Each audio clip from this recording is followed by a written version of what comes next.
Hello everyone, welcome to the class once again. I hope you're all doing good and you're the best of your health. So I believe that you have seen the first class of this exercise, that is mechanical properties of fluid, and you have practiced more questions based upon the same, that is the mechanical properties of fluids.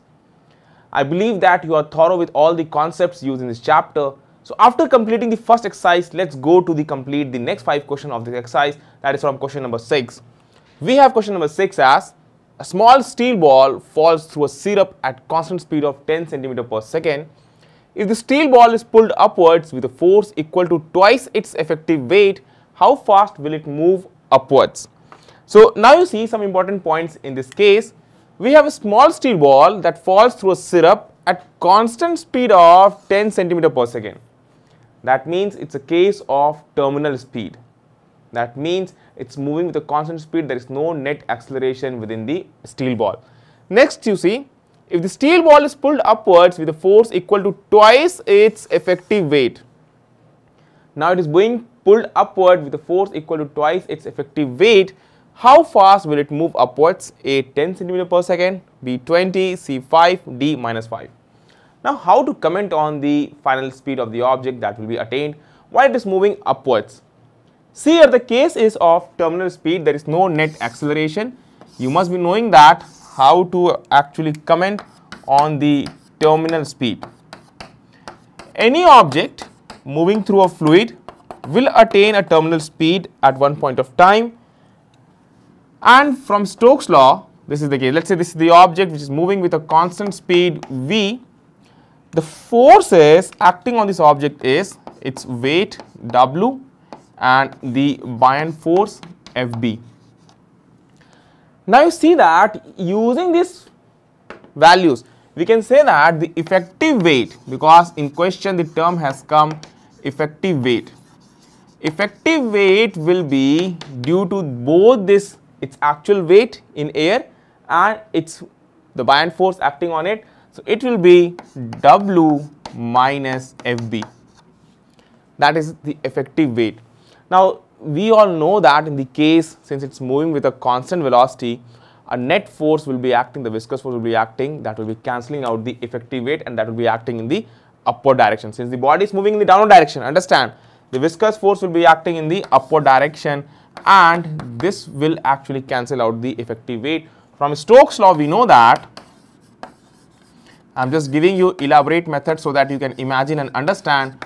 From Stokes' law we know that 6 pi eta Rv is equal to W minus Fb, that will be equal to effective weight. Now you see here, you just see this equation. Now see this, if the steel ball is pulled upwards with a force equal to twice its effective weight, that means W minus Fb and then twice its effective weight, it is pulled upwards.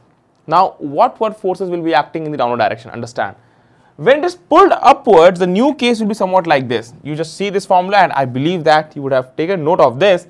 Now you see, in the second case, when it is being pulled upwards with the force equal to twice its effective weight,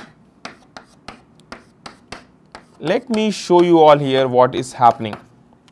This is the case, we have an object, the steel ball, twice effective weight, that means force applied is twice of W minus Fb. The force acting on it is F is equal to twice of W minus Fb.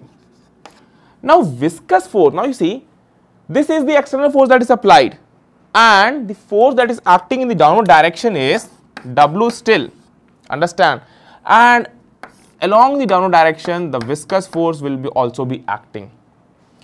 We already saw that this viscous force is also equal to viscous force is W minus Fb we have evaluated.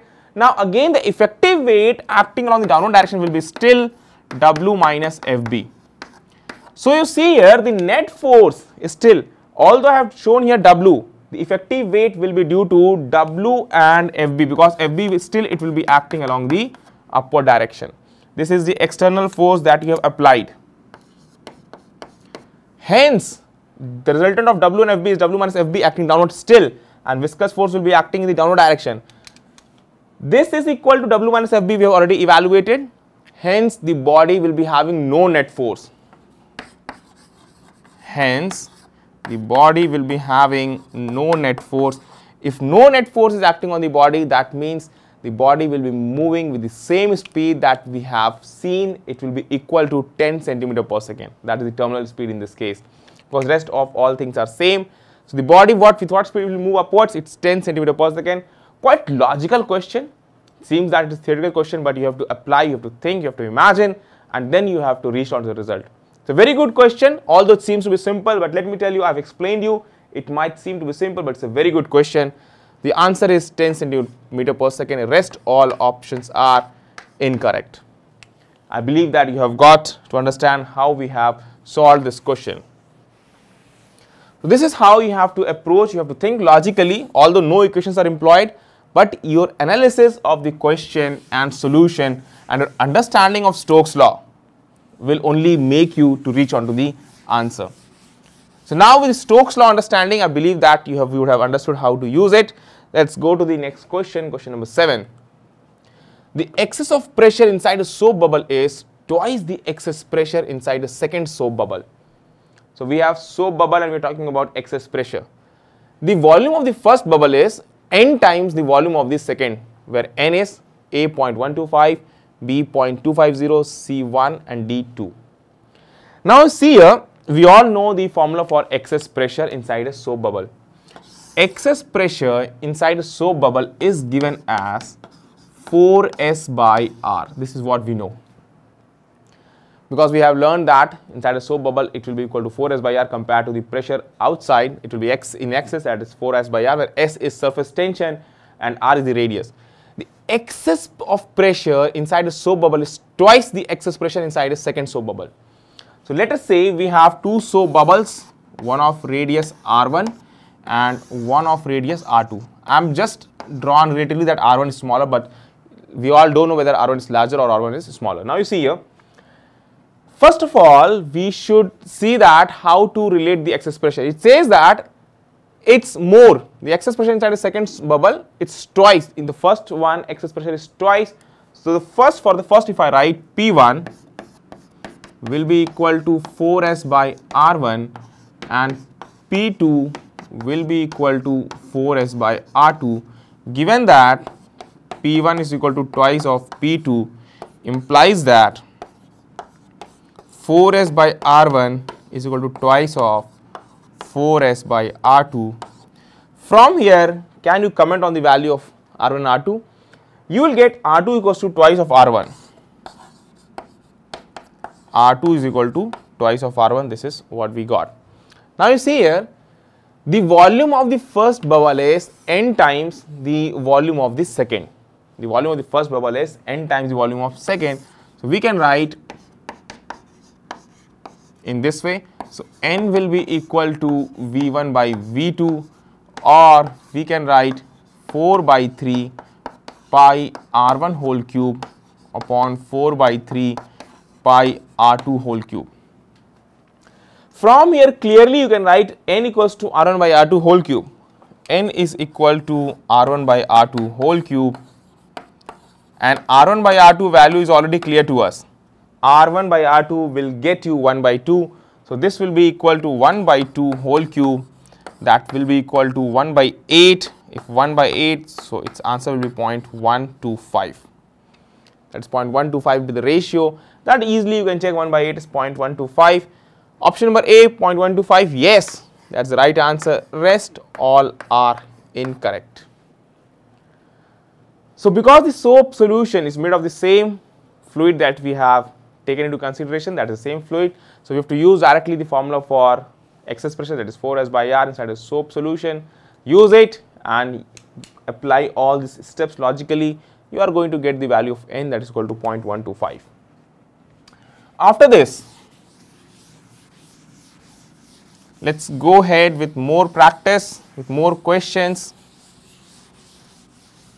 and small questions, but we are actually using different concepts to be employed in this chapter. Helpful exercise for our preparation. Next question of the class, 8th one. N drops of a liquid each with surface energy E. So you have got n small drops and each having a surface energy E joined to form a single drop. They join to form a single drop. Some energy, option A says that some energy will be absorbed in the process. B, some energy will be released in the process. C, the energy absorbed or released will be n e to the power 2 by 3 minus 1. And D, the energy absorbed or released will be E n minus n to the power 2 by 3. Now see here, n drops of liquid. You must be knowing the concept of surface energy.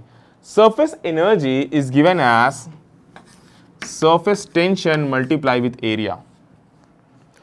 For n drops, you see, for n drops, we have the surface energy will be equal to n into S into area, that is U initial. We can comment on this. Surface tension will be same. Now area A, let's say they are of radius small r. Let's say each drop is of radius small r. Each drop is of radius small r. From here you can say initial surface energy will be n into S into 4 pi r square, because 4 pi r square is the value of the surface area, ns into 4 pi r square. We got this. Now they coalesce to form a single drop. In that case, let us say the larger drop has a radius capital R. Let large drop form or larger drop formed is having a radius of capital R. Let's larger drop formed is of radius capital R. Now from here, since all these n drops are combining together and they are forming a larger drop, the volume will be conserved. We can say that n into 4 by 3 pi r cube will be equal to 4 by 3 pi r cube. Not a problem. From here, r will come out to be n to the power 1 by 3 r. This is what we can comment on the value of capital R. Now final surface energy of the final drop, final surface energy of the larger drop, easily you can evaluate by using surface tension into area.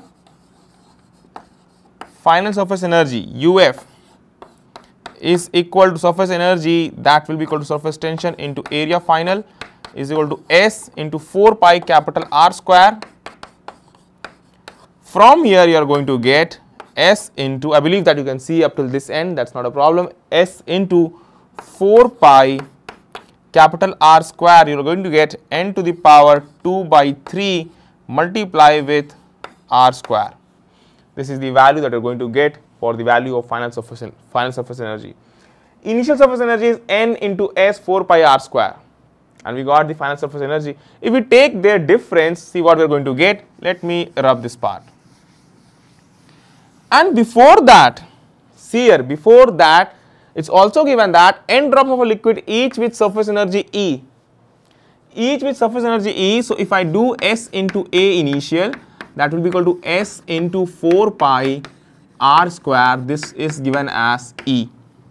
So if I take the difference in surface energy, that is U initial minus U final, will be having this n into S 4 pi R square, n into S 4 pi R square minus n, here you see 4 pi S n to the power 2 by 3 R square minus 4 pi S, and you are having n to the power 2 by 3 R square. Now easily we can take common some terms. S into 4 pi R square can be taken as common. So S into 4 pi R square can be taken as common, and here you will be having 4 pi R square S we have taken. So n minus 4 pi S R square minus n to the power 2 by 3 n S into 4 pi R square, that is equal to E. So this will be equal to E, and here you will be having n minus n to the power 2 by 3. So this term is positive, it means this much energy will be released. Energy is released because we have done initial energy minus final energy. and the term is positive, so energy will be released because the final surface energy is less. Energy is released. Let's check. A, some energy will be absorbed. No. B, some energy will be released in the process. Yes, this is an option, but let's check the other two also. The energy absorbed or released will be n e to the power 2 by 3 minus 1. No. And here you have the energy absorbed or released will be E n minus n power 2 by 3. Yes. See, now the problem comes in this option. You must be thinking that B or C, some B or D, but in examination questions can come. You have to give the exact option. Here if you calculated, you got this term as the energy released. And here you see this option is matching. It's energy absorbed or released, so both terms are there and the value is also given. So you need to choose this option as the right answer, option number D. The best option which suits as per the answer, because only one choice is correct in your NEET examination. Sometimes if you get confused whether to choose among two, which one is the more better, you have to see which gives you the more information about the answer. You need to evaluate the answer. That is what is required in such questions. Now, after this, we did a question on surface energy. Let's proceed with the next one. That is the 9th question. Question number 9. Two hailstones. I believe that you must be knowing about hailstones. That is a solid ice you can think about. With radii in the ratio of 1:2 fall from a great height through the atmosphere. Then the ratio of their momenta after they have attained terminal velocity is A 1:1, B 1:4, C 1:16 and D 1:32. Ratio of their momenta, we all know that momentum is mass into velocity. Momentum is equal to mass into velocity. Hailstones, that means two hailstones, that means we are talking about the same material of which they will be made, and let's say it's the solid ice. So here first of all, it says that the ratio of first to ratio of second, sorry, the radii of first to the radii of second, that will be equal to 1/2. First we have this. Now you see here, two hailstones with radii in the ratio of 1:2 fall from a great height through the atmosphere, the ratio of momenta after they have attained terminal velocity. We need to talk about terminal velocity, and if you remember, terminal velocity is given as 2/9 eta r square rho minus rho of the fluid in which it is moving. Here it's, let's say it's moving in air, so rho minus rho of air multiplied by g.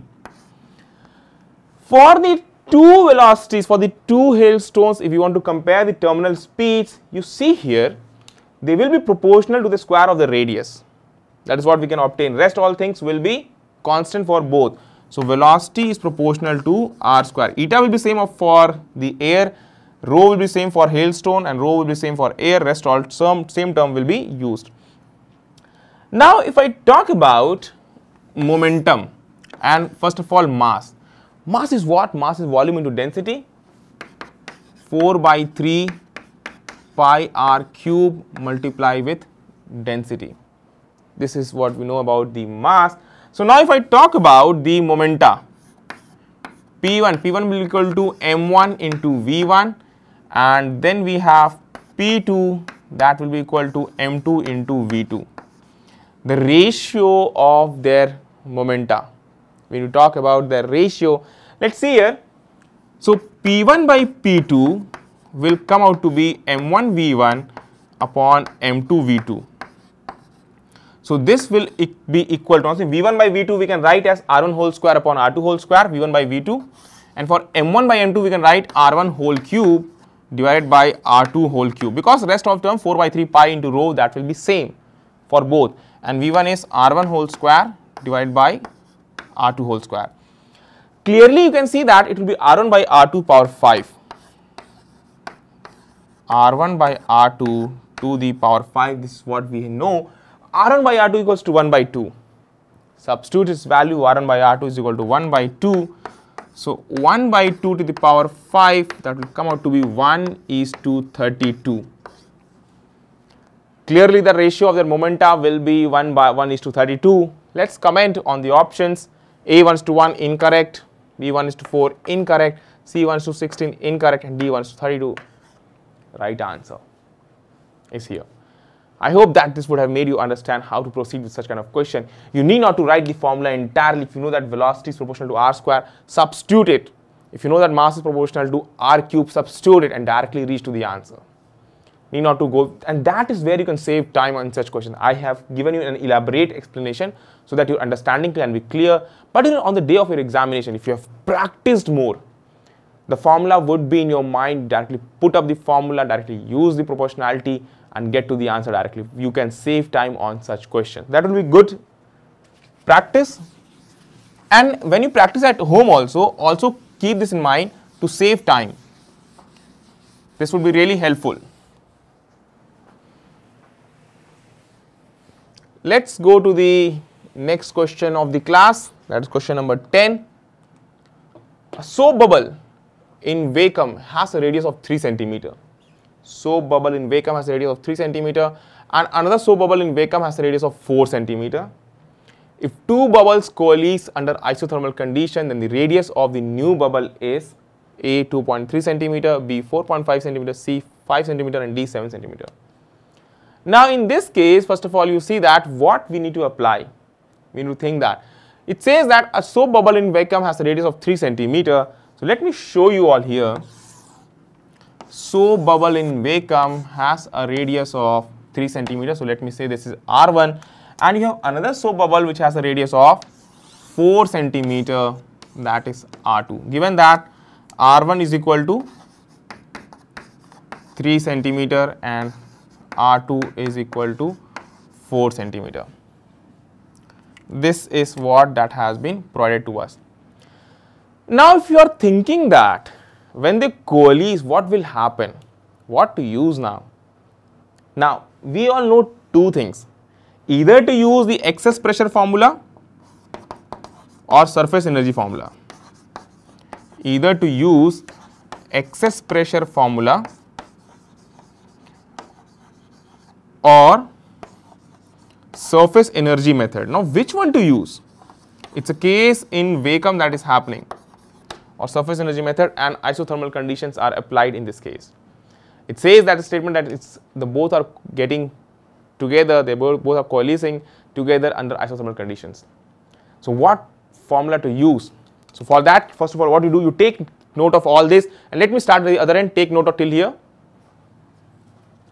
Okay, now you see here, the problem in this question is it's given that under isothermal conditions, because how to use this term? We all know that under isothermal condition PV equals to nRT, that will be maintained. Now when they coalesce, let me show you all here, the rest of things you have taken down.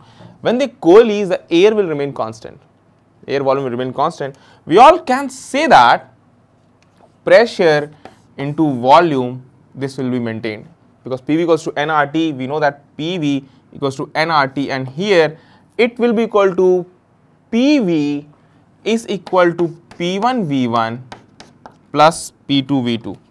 Why? Because why I am doing this? Because the moles of air will be in excess. When they combine, they will be adding up. So that's why we are doing this. N1 plus N2, here we will be getting nRT is equal to N1 plus N2 RT. Now from here, when I am adding moles, see what we are getting, pressure will be equal to 4S by R of the final radius R I am using for final bubble. Next, its volume will be 4 by 3 pi R cube is equal to pressure here 4S by R1 multiply by its volume 4 by 3 pi R1 whole cube plus 4S by R2 multiply with 4 by 3 pi R2 whole cube. This is what we can comment upon the pressure relation. Now you see here, some terms will be cancelled out. 4S can be cancelled out. 4 by 3 pi, 4 by 3 pi, 4 by 3 pi will be cancelled out. You will be having this R, 1 R will be cancelled out. This R1, 1 R will be cancelled out. This R2 and 1 R2 will be cancelled out. So you will be getting finally R square will be equal to R1 square plus R2 whole square. It's a very good question. You cannot apply the excess pressure formula here. You cannot apply the surface energy formula. You have to apply this formula. Something related to thermodynamics. Now R square is equal to R1 square plus R2 square. Let me use it. R1 is given as 3 and R2 is given as 4. This will be the case. 3 square plus 4 square is equal to 25. Therefore, R is equal to 5 centimeter. This is the answer. R is equal to 5 centimeter in this case when they coalesce. Let us comment on the answer. A 2.3 centimeter, no. B 4.5, no. D 5 centimeter, yes. Sorry, C 5 centimeter, yes, and D 7 centimeter, no. Very good question. It will entail us. Sometimes you have to apply concepts away from the chapter that we are doing, because in this the concept of bubble, so you will be getting the idea that whether you use surface energy, whether you use excess pressure formula. Here we use the formula for excess pressure also. And finally, we also use the concept of thermodynamics in this question. It's a very good question, but you should know how to do such kind of question. If you're thorough with each of the chapter, you can also solve questions when combined concepts from 2 or 3 chapters are used in one question. So I hope that this exercise would be of great help to you all in your preparation and in your practice. After this session, also do practice more questions for your better understanding of the chapter. So I have the first 10 questions for your practice. I wish you all the very best and excel in your examination. Thank you everyone.